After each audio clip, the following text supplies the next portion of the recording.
Baiklah, Assalamualaikum warahmatullahi wabarakatuh. Selamat pagi, salam sejahtera bagi kita semua. Bapak Ibu, kami sampaikan terima kasih telah mengikuti program kegiatan pengabdian masyarakat yang dilakukan oleh Pasca Sarjana Universitas Profesor Dr. Mustopo Beragama. Pada pukul 10.31 waktu Indonesia Barat terdapat 125 akun. Oleh karenanya kami sampaikan rasa hormat kami kepada masyarakat di Pamulang Timur, Kecamatan Pamulang, Kota Tangerang. Salam hormat dari kami. Tentunya juga dari masyarakat dari Kelurahan Ciputat, Kecamatan Ciputat, Kota Tangerang Selatan, dan juga kepada masyarakat di Kelurahan Munjul, Kecamatan Cipayung, Kota Jakarta Timur. Sekali lagi salam hormat dari kami. Bapak Ibu sekalian, kita akan segera mendengarkan paparan dari para narasumber yang terdiri dari orang-orang yang memiliki kepakaran, pengetahuan yang sangat komprehensif di bidangnya masing-masing. Oleh karenanya kami mohon dengan sangat supaya Bapak Ibu dapat mengikuti setiap paparan yang ada. Dari 3 pemapar pagi hari ini adalah Bapak Profesor Dr. Paiman Raharjo MSI, lalu ada Profesor Dr. Budi Harjo MSI, dan yang kita hormati Profesor Dr. Ibnu Hamad MSI. Tanpa mengurangi rasa hormat kepada kedua orang pembicara, ya, Profesor Budi Harjo dan Profesor Ibnu, izinkan saya menyampaikan narasumber informasi yang dimiliki oleh Pak Paiman Raharjo, Profesor Paiman Raharjo. Beliau kelahiran Klaten 15 Juni 67, dan Anda bisa mengikuti bahwa tema yang disampaikan sangat konkret dengan apa yang menjadi riwayat pekerjaan beliau. Ya, sekali lagi Prof, mohon maaf kalau disebutkan. Saya membaca apa yang Prof berikan pada kami pagi hari ini. Riwayat pekerjaan, ya, beliau tidak malu mengatakan beliau adalah tukang sapu. Beliau juga pernah bekerja sebagai security, satpam, lalu kaprodi, wakil dekan FISIP. Beliau juga pernah menjabat sebagai sekretaris program Pasca Sarjana Universitas Profesor Dr. Mustopo Beragama, lalu menjadi direktur, pejabat sementara rektor dan komisaris independen PGN. Lalu beliau juga sebagai tenaga ahli Menpora RI, dan hari ini beliau bersama-sama kami sebagai pimpinan tertinggi rektor Universitas Profesor Dr. Mustopo Beragama. Riwayat pekerjaan beliau sekali lagi sangat bisa diikuti secara baik. Kenapa? Karena materi yang beliau sampaikan adalah membangun potensi daerah. Membangun potensi daerah melalui kewirausahaan yang sukses. Dan ini sangat konkret sekali Bapak Ibu, jadi nanti di akhir daripada pembicaraan kita, Bapak Ibu boleh menyampaikan beberapa pertanyaan yang ditujukan kepada narasumber. Oleh karenanya, tanpa mengurangi waktu yang ada, kami persilakan pembicara pertama yang kami hormati Bapak Profesor Dr. Paiman Raharjo MSI. Terima kasih Bapak Moderator. Dan izin senior Pak Profesor Ibnu, Profesor Budi Harjo, Bapak Ibu sekalian, peserta webinar pengabdian kepada masyarakat, bahwa saya mendapatkan tugas yaitu membangun potensi daerah melalui kewirausahaan inovatif dan kreatif menuju wirausaha yang sukses. Kita melihat bahwa selama pandemi berdampak kepada perekonomian dunia, tak terkecuali yaitu Indonesia, ya. Nah, kalau kita lihat bahwa kewirausahaan ini merupakan salah satu upaya di dalam membangun perekonomian negara. Nah, kalau kita lihat memang pertumbuhan kewirausahaan di Indonesia itu masih rendah ya, dibandingkan dengan negara tetangga kita seperti Malaysia, Singapura, ya, dan lain-lain. Kalau kita lihat membangun sebuah potensi daerah, kita memang Indonesia ini sangat luas dan sangat komplit. Karena daerah yang ada di Indonesia itu memiliki potensi yang luar biasa. Nah, tentunya potensi ini merupakan sesuatu yang ada di suatu daerah yang dapat dimanfaatkan. Yang dapat dimanfaatkan untuk kepentingan bangsa dan negara. Misalkan sebuah potensi kekayaan sumber daya alam laut, kemudian juga pemandangan alam, kemudian juga sumber kekayaan di laut, ada ikan dan potensi lainnya, dan juga sumber-sumber alam lainnya yang memang sesuai dengan kultur daerah itu bisa dimanfaatkan. Nah, oleh karena itu nanti saya akan menyampaikan bahwa sesungguhnya di wilayah itu kita bisa memanfaatkan apa yang memang bisa kita manfaatkan melalui kewirausahaan. Nah, kalau kita lihat berdasarkan karakteristik wilayah Indonesia, ada 3 potensi wilayah, yaitu wilayah dataran tinggi, dataran rendah, dan perairan laut. Sehingga kalau kita lihat, banyak juga potensi-potensi baik darat, laut, udara, itu juga bisa dilakukan dalam rangka untuk membangun sebuah kewirausahaan di potensi daerah masing-masing. Nah, sedangkan wirausaha ya, merupakan sebuah orang yang mendobrak sistem ekonomi yang ada dengan memperkenalkan barang dan jasa yang baru. Jadi orang yang memiliki sebuah ide gagasan untuk menciptakan peluang usaha yang bisa menyerap tenaga kerja. Nah, tentunya wirausaha macam-macam. Ada wirausaha yang memiliki inisiatif, wirausaha yang mengorganisir mekanisme sosial dan ekonomi untuk menghasilkan sesuatu, dan juga wirausaha yang menerima risiko atau kegagalan. Nah, bagaimana di masa pandemi ini kita membangun sebuah wirausahaan dengan memanfaatkan potensi daerah. Nah, bagaimana menciptakan seseorang yang sukses dalam berwirausaha? Mengapa di sini saya contohkan? Memang dulu saya tukang sapu. Jadi memang bahwa semua hal yang memang tidak mungkin bisa mungkin tatkala kita mau memanfaatkan di wilayah-wilayah kita. Lantas bagaimana menciptakan seseorang yang sukses di dalam berwirausaha di dalam kondisi yang sulit seperti ini? Yang pertama, cintai apa yang ingin Anda lakukan. Lakukan selangkah demi selangkah, belajar dari orang lain, kemudian fokuskan pikiran pada tujuan. Jadi jangan banyak tujuan, fokus satu tujuan. Percaya diri, kemudian juga jangan, sudah terlambat. Ya, jadi tidak ada kata terlambat. Berani merealisasikan bisnis Anda, ya jadi jangan wacana saja, tapi harus berani mengeksekusi, ya berani mengeksekusi. Kemudian berani mengambil risiko, buatlah perencanaan yang cermat dan matang, kemudian bangunlah tim kerja yang solid dan bisa bekerja sama, bangkitkan keberanian berinovasi, kerja keras dan tekun. Bangunlah reputasi dan kepercayaan bisnis Anda. Jangan sampai setelah kita mendapatkan kepercayaan, kita mengurangi mutunya, kita menaikkan harganya, dan sebagainya. Nah, ini kelemahan orang-orang Indonesia seperti itu. Nah, begitu sudah banyak pelanggan, kita bermain harga, bermain mengurangi mutu, dan sebagainya. Nah, terus bagaimana ciri pribadi seseorang yang bisa sukses? Tidak banyak tergantung pada orang lain. Jangan selalu kita bergantung kepada orang lain, misalkan pinjaman dan sebagainya, atau saudara gitu ya. Karena dengan kita bergantung sama orang lain, ya kita tidak memiliki rasa sungguh-sungguh untuk berusaha, karena sudah ada yang membantu kan gitu.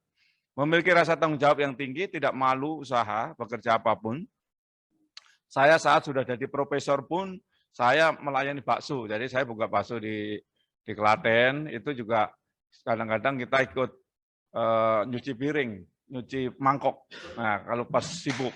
Nah, itu memang itu tidak udah malu ya. Yang penting halal. Emosinya stabil, berdoa ya, keyakinan agamanya harus kuat. Di samping kita berusaha, yang membantu menjadi sukses itu Tuhan, berarti kita harus berdoa. Kemudian berani tampil pada situasi kondisi apapun. Nah, seperti kondisi saat ini, tidak perlu ragu, tidak perlu, waduh sulit, nggak ada ini. Sekarang bisa, nanti saya jabarkan bagaimana cara memasarkan produk saat pandemi seperti ini.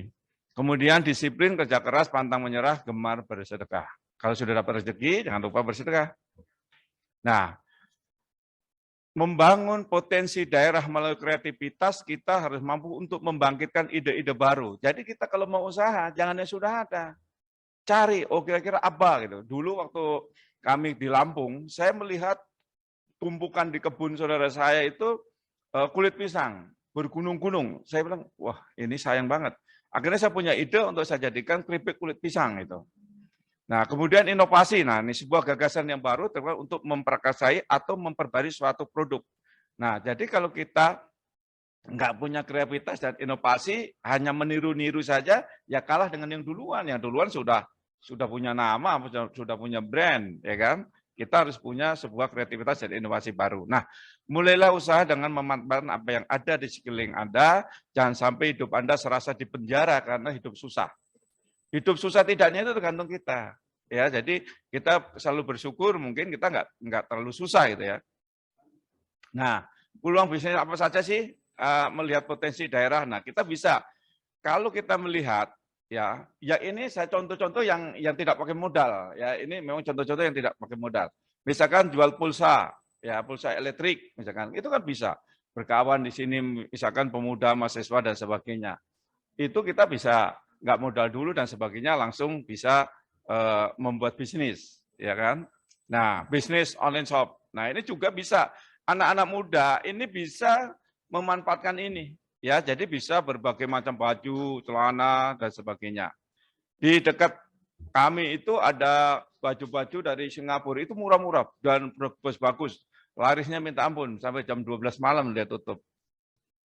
Nah, kemudian bisnis les privat. Nah, ini bagi para guru yang memang bisa memanfaatkan peluang bisnis ini, ya bisa menambah juga, misalkan les matematika, bahasa Inggris, dan ataupun mata pelajaran lain.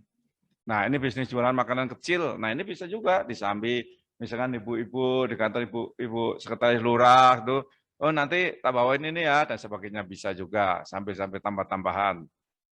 Nah, jasa pengetikan. Nah, ini dulu yang saya lakukan saat saya kuliah. Ini saya lakukan. Nah, ini ternyata juga luar biasa. Kalau dulu per lembar 200, ya kan? Sekarang sudah 3.000, 5.000. Nah, ini sangat bagus juga.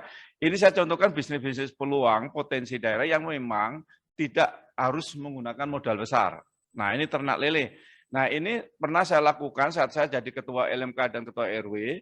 Ini saya berikan kepada ibu-ibu. Jadi di rumahnya bikin ternak lele di halamannya dan sebagainya. Bisa dengan kotak segi 4 atau dengan drum yang dibelah dan sebagainya. Nah, ini bisa juga bisa menciptakan peluang bisnis. Nah, bisnis bimbingan belajar. Nah, ini juga bisa potensi dalam rangka untuk menambah pundi-pundi di dalam perekonomian kita.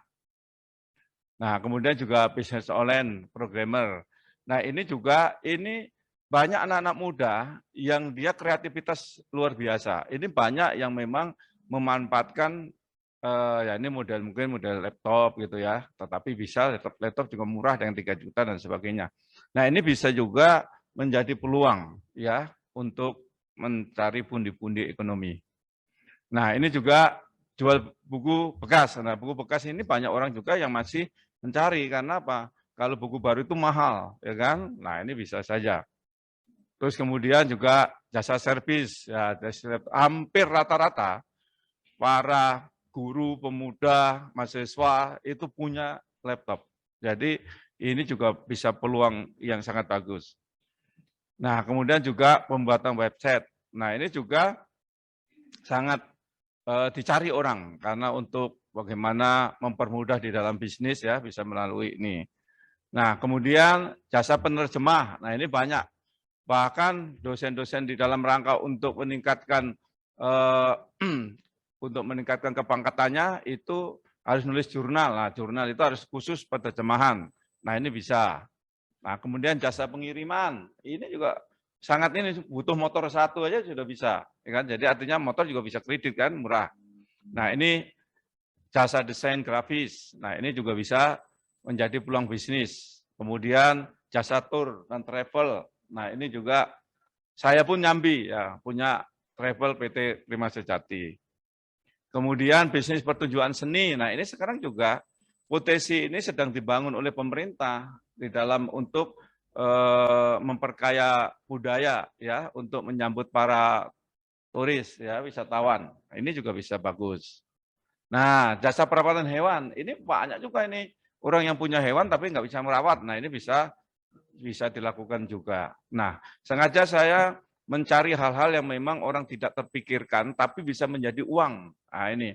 Dan modalnya sangat kecil sekali, ini bisnis-bisnis yang saya sampaikan ini. Nah, jasa fotografi dan video. Nah, ini juga. Kalau ini Ya kan ada juga yang jasa jalanan, foto Lebaran kemarin banyak yang ini ya, jadi sangat laku. Nah kemudian bisnis jasa jual beli barang bekas, ya ini juga potensi ya kan, karena tidak semua orang bisa membeli bahan baru ataupun barang baru. Nah ini bisnis jual kaos yang ada pesan moralnya, ya pesan moral di kaos ya misalkan. Nah kemudian juga bisnis menjadi penulis, nah ini juga bisa. Nah bisnis warung rokok, nah ini yang saya lakukan saat saya tahun 99 ini, 2000-an ya, 2000-an ini saya memodalin orang-orang yang nggak punya kerjaan ya sampai 50 warung rokok waktu itu. Nah ini lumayan, waktu itu per warung rokok sehari bisa memberikan keuntungan ke saya 50.000. Nah ini sangat potensi juga. Nah ini nasi kucing wedang jahe, pernah juga saya lakukan. Kemudian, nah ini yang tadi saya sampaikan, saya dulu pernah memproduksi namanya keripik kulit pisang Pak Raharjo. Nah ini memang dulu saya latar belakangnya saat di Lampung melihat gundukan kulit pisang. Kemudian saya lakukan, saya latih ibu-ibu. Pernah ke Cipayung juga Pak, saya dulu waktu camatnya siapa ya? Kalau di Pasar Rebo itu dulu Bu Premi saat camatnya itu kalau salah. Saya keliling-keliling dulu karena ketua LMK dulu. Nah, setelah punya usaha bagaimana? Ini saya singkat aja ya. Nah, memasang produk, nah bisa membangun brand yang kuat, membangun logo yang menarik, kemudian menulis konten sebagai strategi marketing, gunakan Facebook, lakukan riset pasar, manfaatkan media sosial, memfollow up calon pelanggan atau pembeli, kemudian juga memberikan insentif ataupun diskon ya bagi yang merekomendasi, kemudian juga melakukan evaluasi bisnis. Nah, ini contoh membangun brand yang kuat, saya tidak saya paparkan saja. Kemudian ini juga, nah jadi kalau kita melihat banyak sebenarnya cara-cara kita bisa dimasukkan ke Facebook dan sebagainya, ya produk-produk kita. Sekarang juga banyak Twitter, kemudian juga media sosial sekarang ini mempermudah peluang kita di dalam memasarkan bisnis yang kita rintis. Ya ini ya. Nah, jadi intinya kemudian memberikan bonus, kemudian kita juga memfollow up orang-orang yang memang menjadi pelanggan, atau kita juga memberikan sebuah diskon bagi orang yang beli banyak, atau juga memberikan sebuah kompensasi kepada orang yang merekomendasikan untuk orang beli ke kita. Gitu. Nah itu bisa.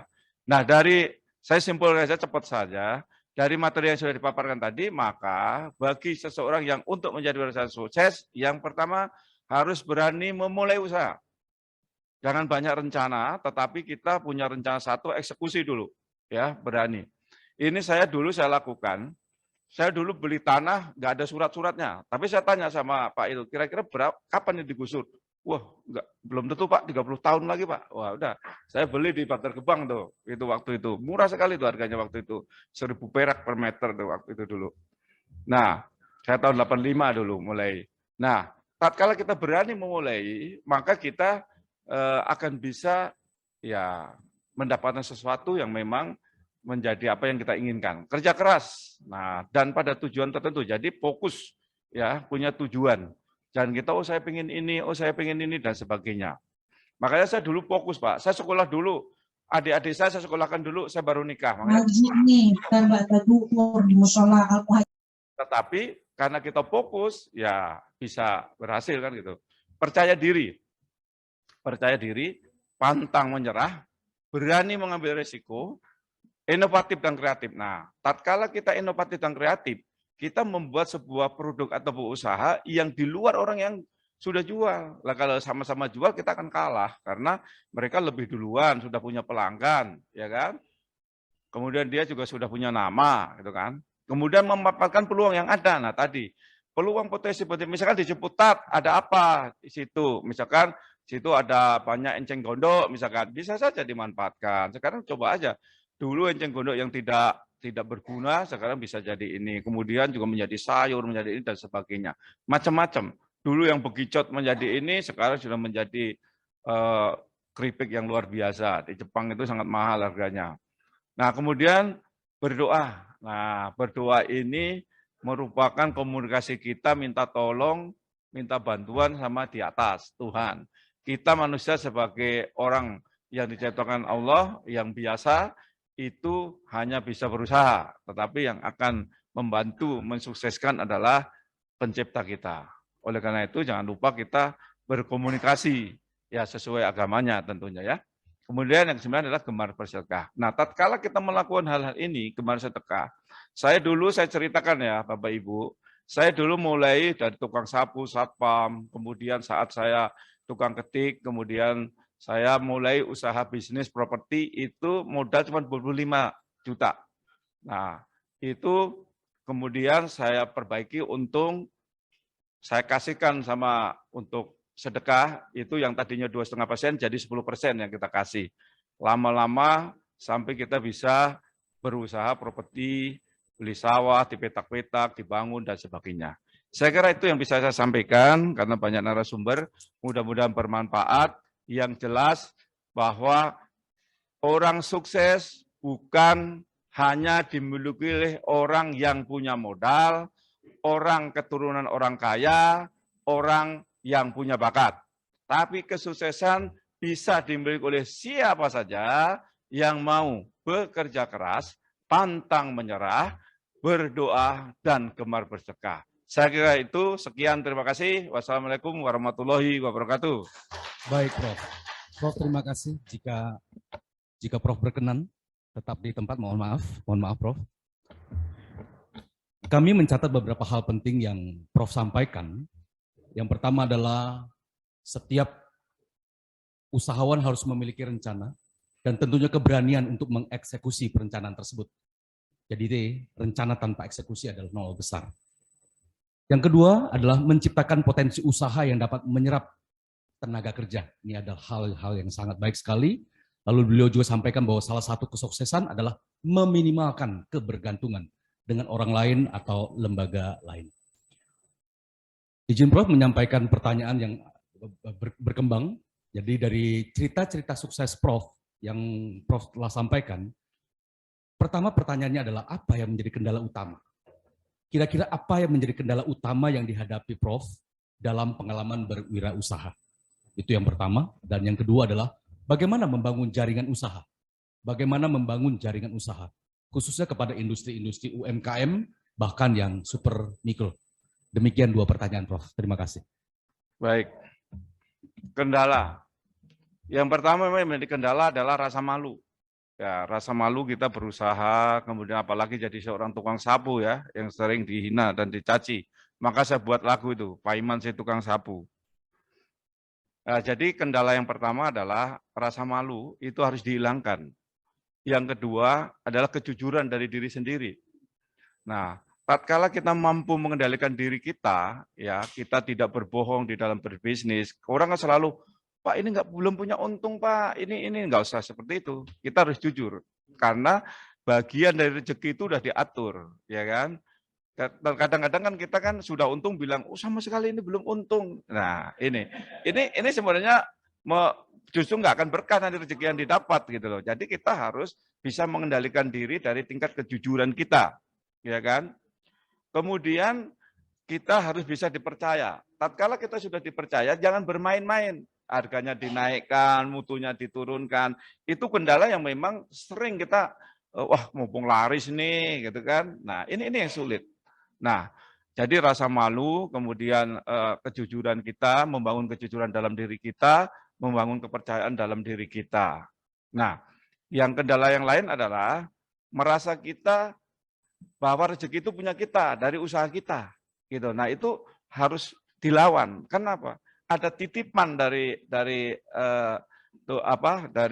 ayat-ayat yang telah disampaikan bahwa dari rezeki yang kamu dapat ada rezeki orang lain di situ. Nah terkadang kendala itu yang memang kalau kita sudah tahu pelit gitu ya, istilahnya nggak mau menyedekahkan. Nah itu orang terkadang seperti itu. Nah itu kendala yang orang ingin sukses. Tatkala kita bisa melawan dari nafsu diri sendiri, rasa malu, kemudian kejujuran, kemudian rasa kesuksesan itu adalah milik dari doa bersama gitu. Kalau kita merasa itu adalah milik bersama, saya kira kita nggak akan awel atau tidak akan pelit dalam mengeluarkan bersedekah ataupun harta kita sebagian untuk orang lain gitu. Dan itu sangat dahsyat. Saya pun hampir setiap tahun itu saya sisihkan hampir 400 juta untuk ini setiap tahun. Sedekah untuk puasa, tahun baru, terus kurban dan sebagainya. Dan ternyata itu tidak mengurangi rezeki yang saya peroleh. Tiba-tiba ada saja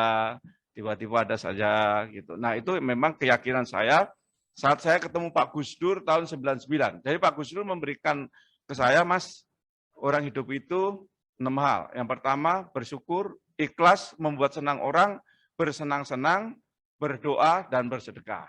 Itu yang disampaikan oleh Pak Gus Dur kepada saya waktu itu.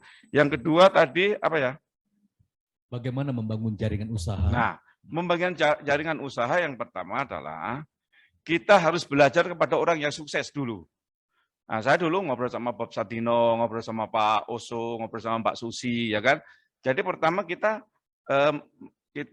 berdiskusi dengan orang yang sudah sukses duluan. Yang kedua, kita membangun kelompok-kelompok. Nah, kebetulan saya dulu pembina pedagang kaki lima. Nah, saya bangun tuh kelompok-kelompok itu. Maka saya, nih kamu ini, nih kamu ini, nih kamu ini, nih kamu ini. Nah, nanti kalau dapat untung, udah buat kalian aja. Nah, sama. Saat saya di depan rumah saya titip warung rokok sama ini, nanti ibu sisihkan saja untuk Karang Taruna, saya bilang. Nah, akhirnya apa? Terus saya ajarkan cara membangun jaringan adalah, ya kita harus bisa dipercaya. Kita harus orang yang, seperti saya ini contoh, karena sudah dipercaya, saya pinjam bank nggak usah pakai anggunan, 2 hari saya cair. Gitu. 2M, nggak usah pakai anggunan bisa cair. Nah, itu kenapa? Karena kita sudah membangun kepercayaan dengan orang-orang yang memang yang kita ajak kerjasama ini menikmati keuntungan, bukan kebuntungan. Ya, kalau orang menikmati kemanfaatannya, orang pasti akan percaya.